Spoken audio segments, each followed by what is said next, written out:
Si Pute ng itlog. Ayan o, lilim-liman niya yan.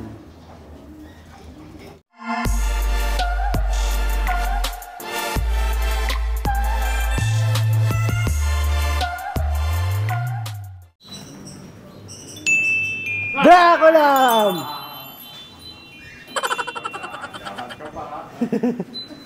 Welcome back mga kalapatids. Nag-itlogan na rin itong ibang pinares namin mga kalapatids. Katulad dito, itong parisan nung kay Master Pogi. At itong imbrek ni Idol Jimmy Gun. Ayan. Tapos itong SBR Banlun ni Boss Marlon Lim tsaka ni Boss Manigo. Ayan. Meron na rin isang itlog.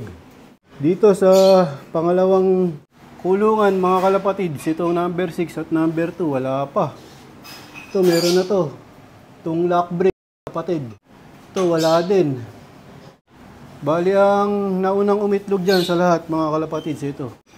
Ayun, dalawa na nga itlog niya mga kalapatids. Sana may similya yung mga itlog nila. Itong dalawang brown na to, ngayon lang to pinagpares. Bata nga yung lalaki dito o yung cock. Dito naman medyo may edad na tong cock. Bali itong red bar ay anak.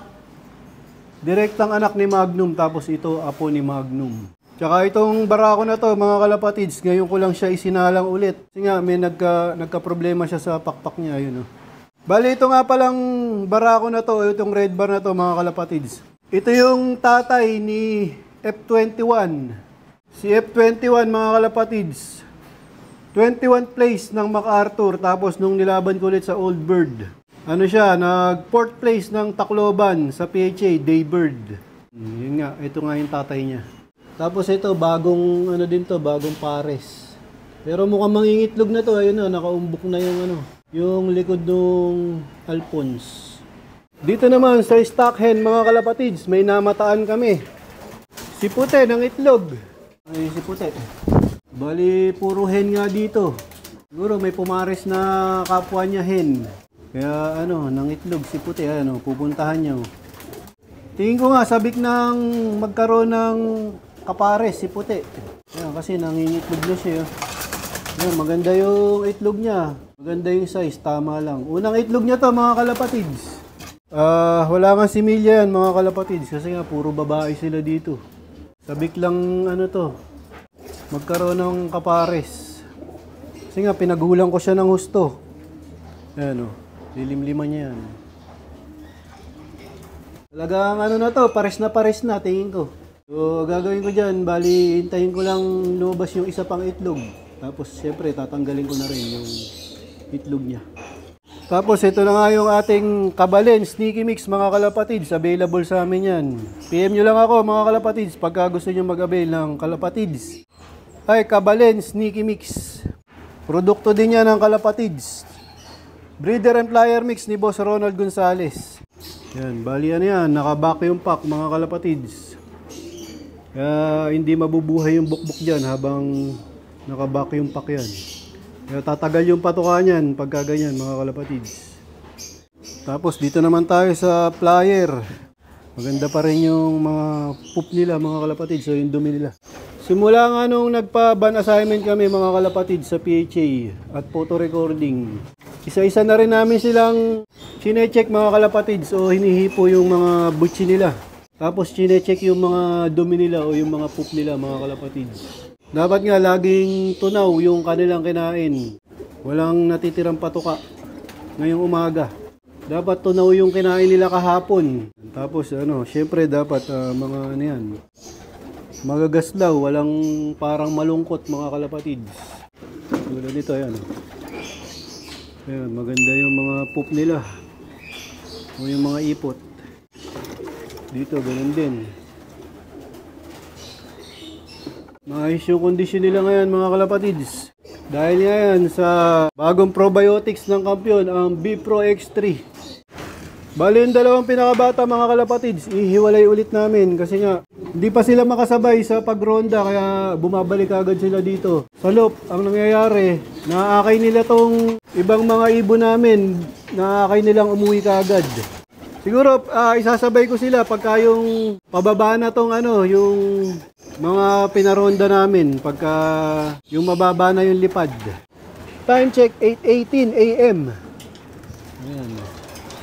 Tignan natin kung roronda ng maayos yung aming mga flyer. Ayan na, unti-unti nang nag-grouping siya. Ito pa yung iba. Ayun, yun na unang lumabas. Oh, may nahuli pa isa. Ayun, nagsama na. Ito yung iba. Pero magsasama din yan. Maganda yung panahon ngayon dito mga kalapatids. May araw pero hindi masyado mainit. Sakto lang. Hindi masakit sa balat. Kaya hindi masakit sa mata. Ayun na yung mga kalapati namin, mga kalapatids.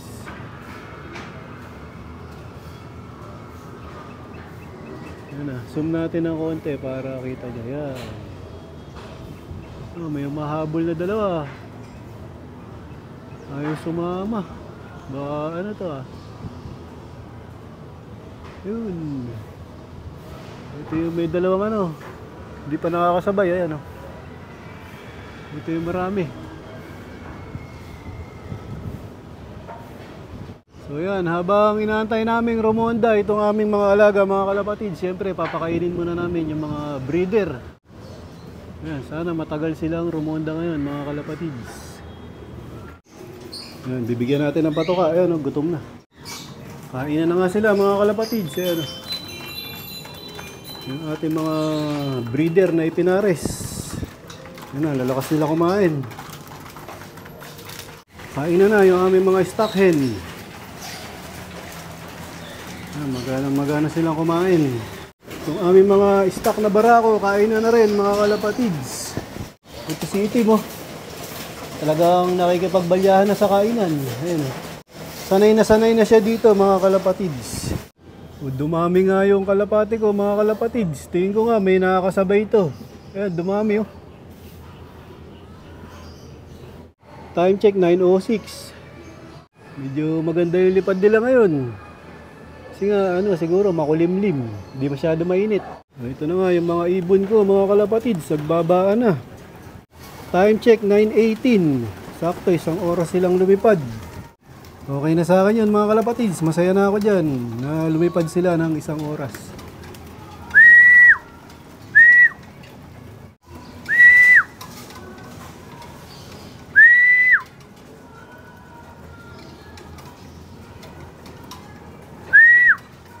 Yun, babaan din. Pasok! Kain na nga sila mga kalapatids. Siyempre yung patuka niyan, kalapatids flyer mix ni Boss Ronald Gonzales. Yun, may nahuli pa oh. Dito ko natatapusin ang video ko para sa araw na to. Please like, share, comment, subscribe. Keep safe, God bless. Ingat mga kalapatids.